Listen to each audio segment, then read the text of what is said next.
On the men's side, the score will be tied at 125. But on the women's side, the edge to St. Francis now. Does Central Connecticut have enough points here in the 5K to win it all back? And Brooke Morabito is right to the front. That's exactly what you like to see if you are Central Connecticut, having your star runner, the favorite, go out and take the lead early.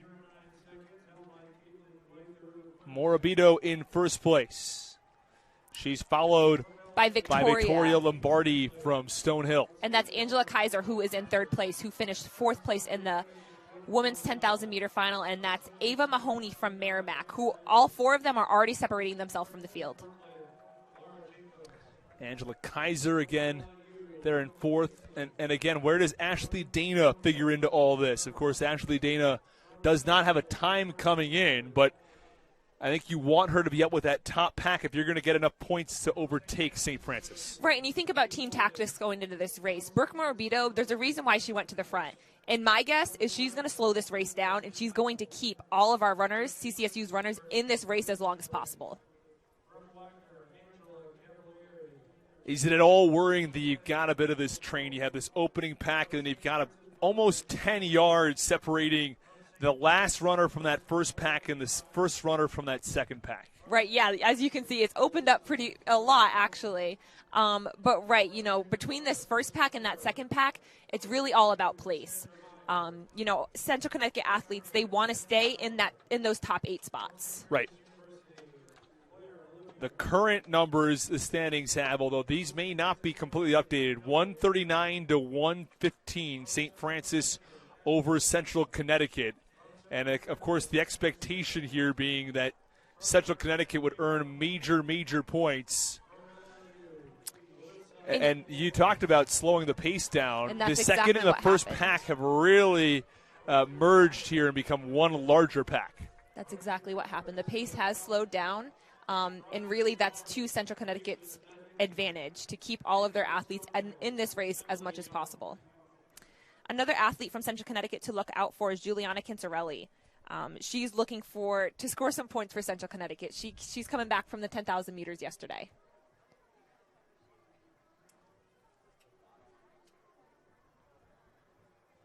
Still out in first place, it's Ashley Dana, or beg your pardon, Brooke Morabito. Ashley Dana trying to stick with it here and get, I think is she somebody who you see maybe as a potential late riser into the front of the pack? Yeah, if Ashley is there in the last lap, I would be worried about Ashley Dana. Obviously, we saw her in the 1500. We saw her in the 800. Ashley Dana can close. She has the strength. Coming from CCSU, it's a very high-mileage program. So, yes, she has the strength to be able to stick with these women for these, for the first 11, 12 laps and really close that last 200 meters. Cancelleri is also in that picture as she is currently in 5th place, it appears. And that could be a major difference maker. Yeah, she's really looking to have a breakthrough race. The 10,000 meters didn't go as well as she wanted, so she's really, really looking to be a team player today and to score some points for CCSU. Desmaris also there on the outside.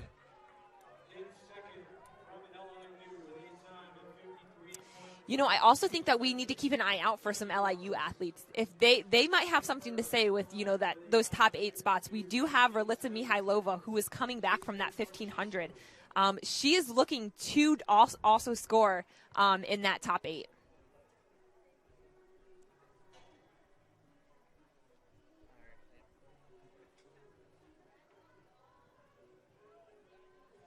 Ashley Dana won.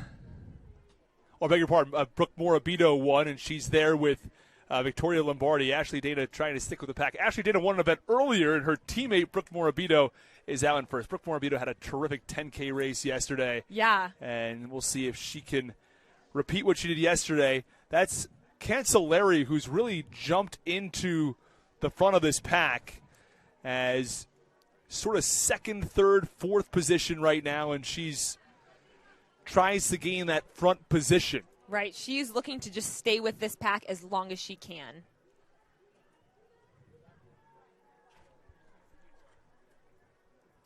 Angela Kaiser, who is on the inside, right behind Brooke Morabito.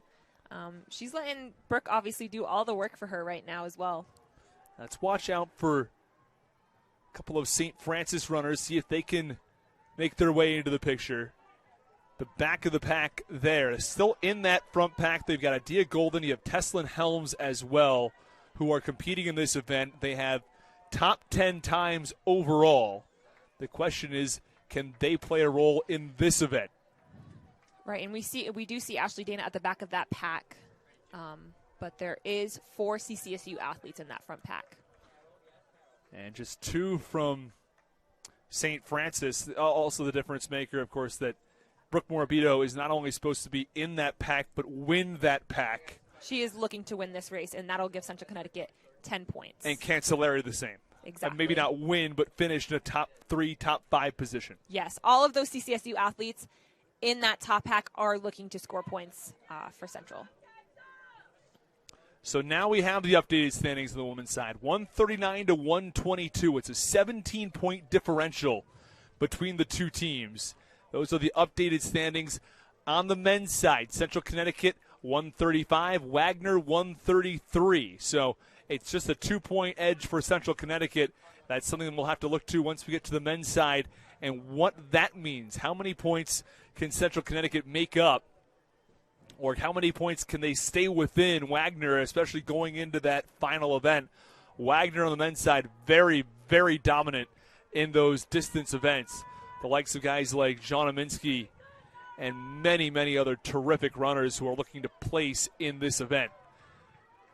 And that's Ava Mahoney from Merrimack, who has made herself in the second position right now. I think she might feel that the pace is slow, and she kind of might get kind of an understanding of what Central Connecticut is doing. She knows that they're kind of slowing the pace down. But Merrimack's Mahoney wants it to be an honest race. So I wouldn't be surprised if Mahoney would try to go to the front and speed this race up. That could throw a bit of a wrench in the gear for this whole first pack that's running at a pace they all feel comfortable with and sort of waiting to make their move. If she feels she can run faster than the rest of this group, it would force somebody like a Morabito to speed up a little bit. And that's exactly what's happening. I think that Morabito felt the presence of Mahoney, and she knows Mahoney's coming in, obviously with no seat time, but she had that fast 10K. She was our second seed in the 10,000 meters this season. She knows that Mahoney is a phenomenal athlete, so she's trying to pick up the pace a little bit to open up this field. And the Central Connecticut athletes, they need to respond to this as well. And we do see all of our Central Connecticut athletes. We have Cantarelli, Desmaris, and Dana at the back of this pack. But for now, Morabito in first. Angela Kaiser there with her. And then it's Ava Mahoney from Merrimack.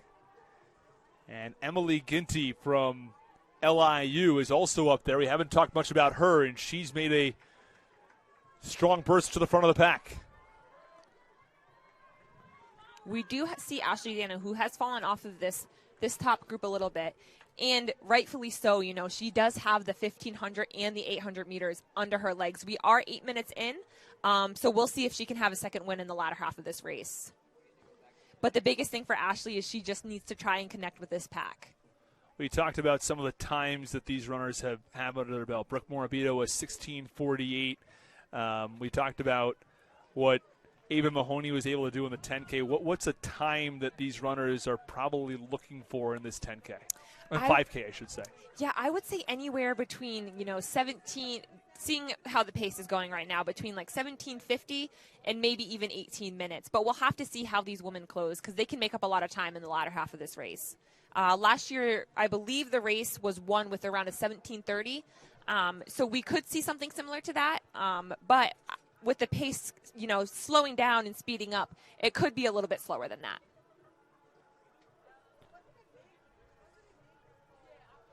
And Ashley Dana is really, really in a tough spot right now. We can't see her on camera, but she is about 10 meters back, and she's running all by herself. So she really needs to make the decision to whether she's going to go with this pack or if she's not. That's not a top 10 spot either. That's right around 14. Right. 13 or 14. There are about 12 runners in this first pack. Or 13 to be exact. And you see two CCSU runners at 11 and 12. They're going to have to make their move into the top 5.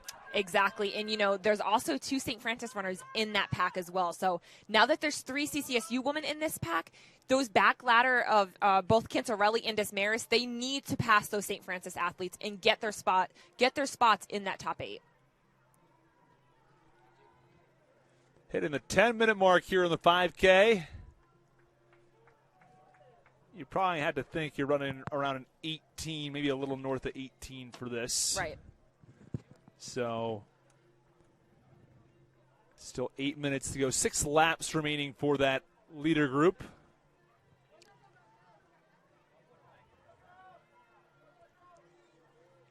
And we're going to see eventually I'd imagine a few runners get lapped. And with that massive first group, it might change things up a little bit. We are seeing the first bit of separation we've seen so far in this event. Yep, Angela Kaiser is responding to that. Right. You have Maura Bito in first. You've got Ava Mahoney there and Angela Kaiser. 3 of them, 1, 2, 3. And there's a slight stop between her and then Josephine Critchley, who is in 4th place. But instead of them all being sort of bunched up, it's sort of gone into, as you called it earlier, a train. Right.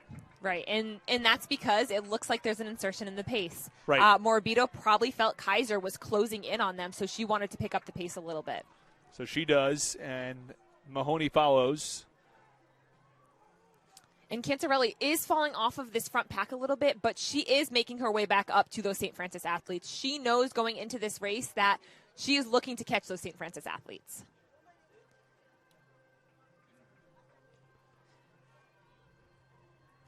Yeah, Morabito pulling away a little bit. She is pulling away. And with that, Mahoney also pulling away from second place, from between second and third.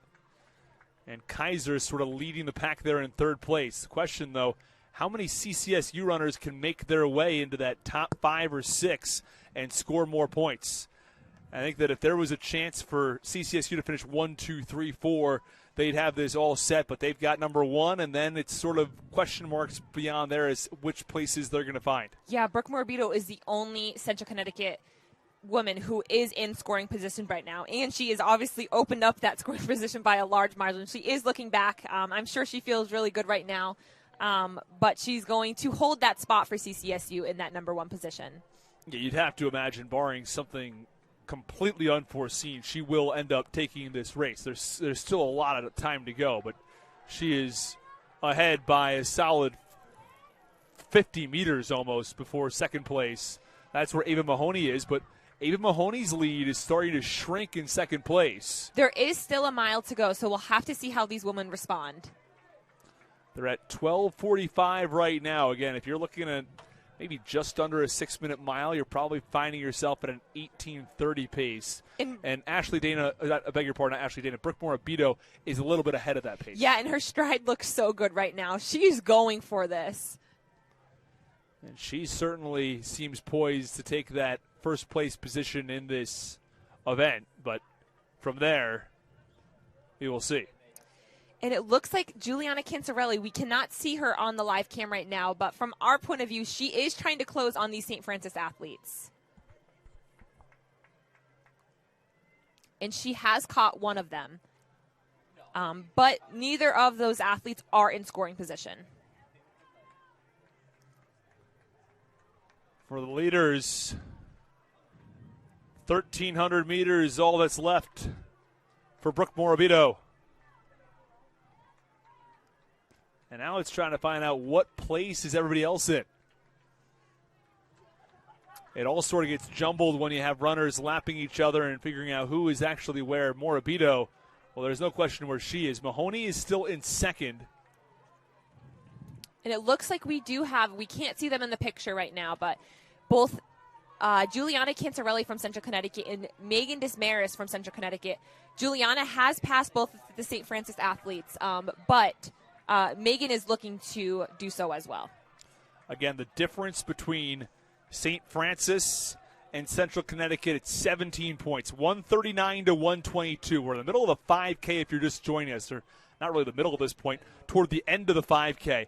And Central Connecticut trying to make up as many points as possible on St. Francis, who they trail by 17. Brooke Morabito is the leader for Central Connecticut, and if she can hold on, that would be 10 major points. And the question then becomes, how many other points can Central Connecticut get to cut into that St. Francis lead? Again, if Morabito wins, that would make it a 7-point differential, and they can pick up just a few more points. It would put them in striking distance for that relay. So things really could be coming down to the wire here.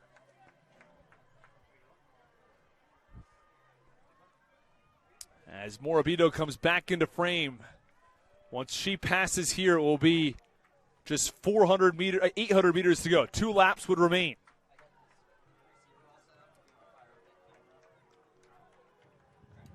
And after this event, it will be the men's 5K. 2 laps to go. Mahoney is in second.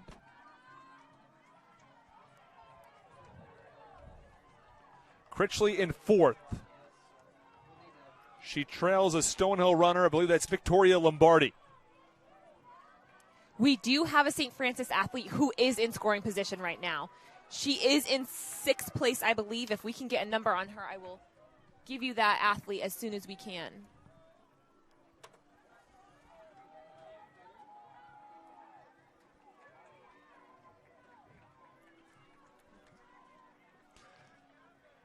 And it's Morabito with just 600 meters to go.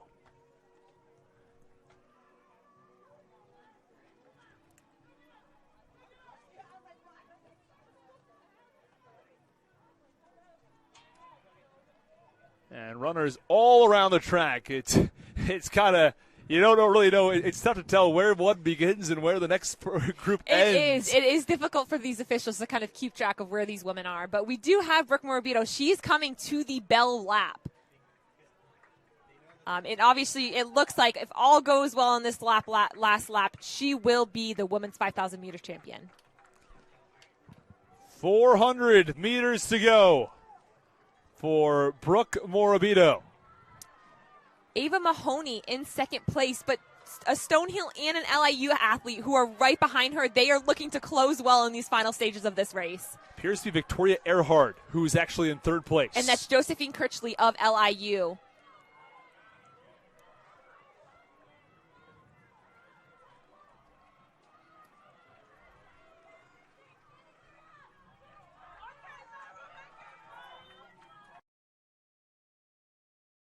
Question marks, though, begin to arise with how many points each runner will have, who will score for each team, and how many points could Central Connecticut possibly make up here. St. Francis put up major points in the field events that put them in a strong position. And going into the 5K, they had a 17-point lead. And I think the thought was, could Central Connecticut put up 20, 25 points? It doesn't look like they'll get that many points, but they will certainly get the winner in Brooke Morabito. She is coming down the home stretch, and she is closing so well.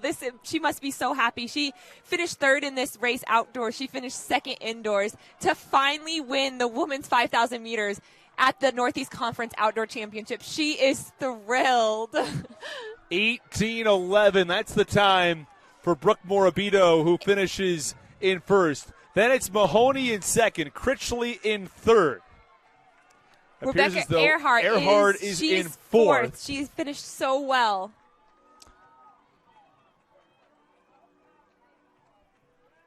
As we continue to have runners cross, Morabito 1, Mahoney 2, Earhart 3, Critchley will be 4.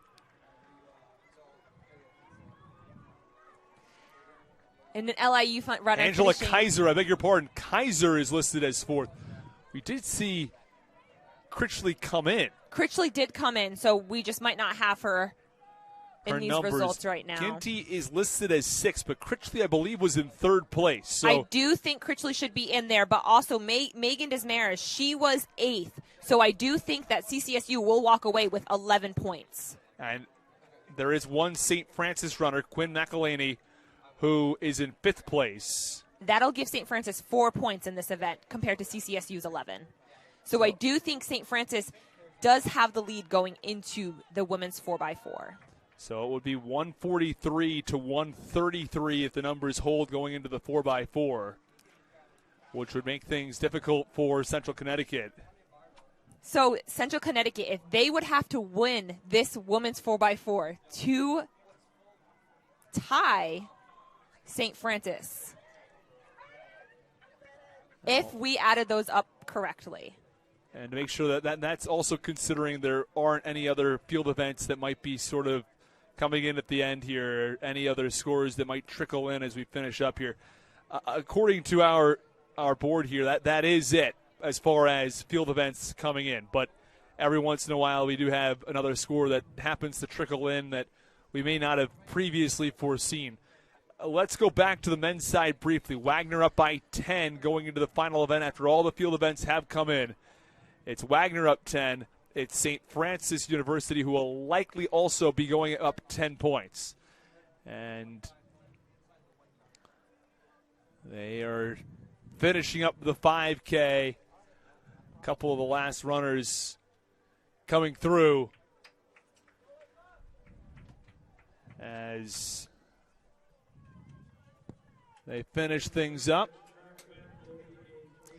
And we will take a quick break. When we come back, we're going to run through the final tallies for each of these sides and give you an update on the scoring going in to the final round and of the men's 5K title.